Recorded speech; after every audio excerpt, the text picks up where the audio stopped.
Gracias, presidenta. El Grupo Parlamentario del PRD expresa su posicionamiento en torno al dictamen a discusión sobre outsourcing. Estamos por la dignificación del trabajo y el salario. Manifestamos nuestro compromiso indeclinable por la defensa de los derechos laborales de los trabajadores mexicanos, consagrados en nuestra Carta Magna y en la Ley Federal del Trabajo.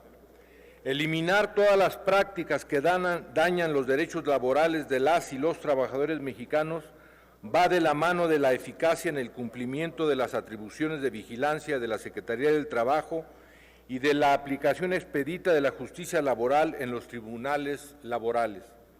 Declaramos también nuestra absoluta defensa del postulado constitucional establecido en el artículo 5 de que a los mexicanos no podrá impedírseles que se dediquen a la profesión, industria, comercio o trabajo que le acomode, siendo estas actividades lícitas.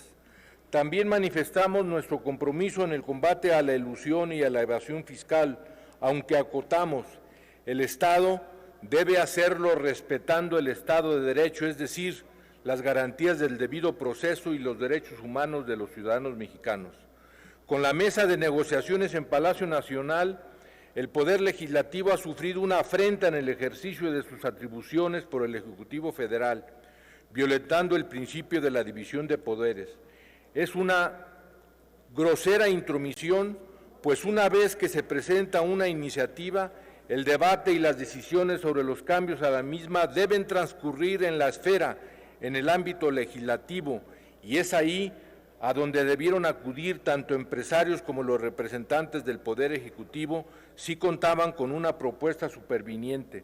Máxime que se convocó a un parlamento abierto para discutir la iniciativa del outsourcing, donde además se ventilaron clara y abiertamente objeciones y coincidencias en torno a la iniciativa presidencial.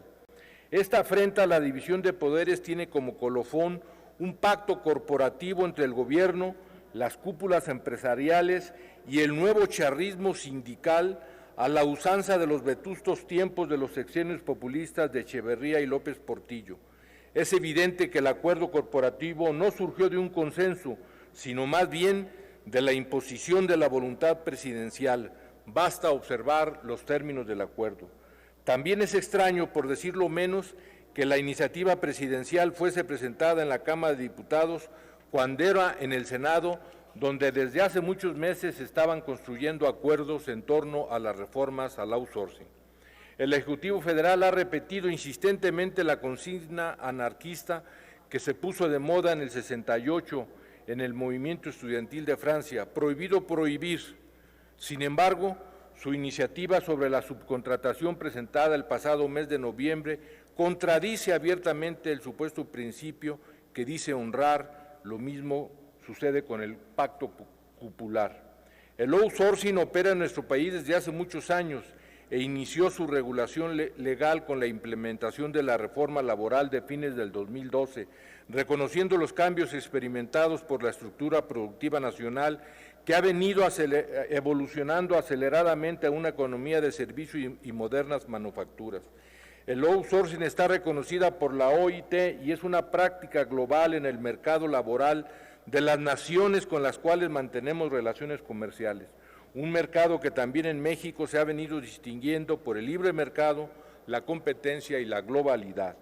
El Ejecutivo Federal, como de costumbre, muestra su profunda aversión a lo privado, a las empresas, a los emprendedores. Por ello sataniza y estigmatiza a las empresas mexicanas y extranjeras cuando generaliza que usaron los beneficios del outsourcing para hacer defraudación fiscal y despedir a miles de trabajadores durante el confinamiento por la pandemia. También lo sataniza cuando culpa al outsourcing por los despidos masivos que ocurren cada fin de año para no pagar aguinaldo y reparto de utilidades. Es un mal diagnóstico ya probado con datos del INEGI y de otras entidades que hacen estas mediciones. Ni todos, ni siquiera la mayoría de los empresarios que recurren al outsourcing son violadores de los derechos de los trabajadores ni evasores de impuestos. Si bien es cierto que existe este fenómeno, en realidad ocurre en todo el mundo laboral por la falta de vigilancia y de aplicación de las normas vigentes que ya sancionan ambas prácticas, el incumplimiento de los derechos laborales y de seguridad social, así como la elusión y la evasión fiscal, como lo demuestran las recientes acciones legales emprendidas contra uno de los mayores contratistas de outsourcing que está huyendo de la aplicación de la ley.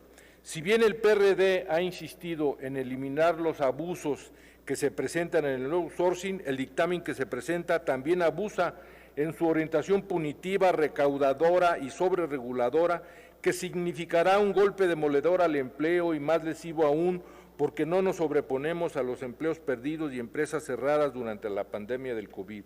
Al parecer, la iniciativa no tiene como propósito la justicia laboral, sino aumentar la recaudación para rescatar las alicaídas finanzas públicas.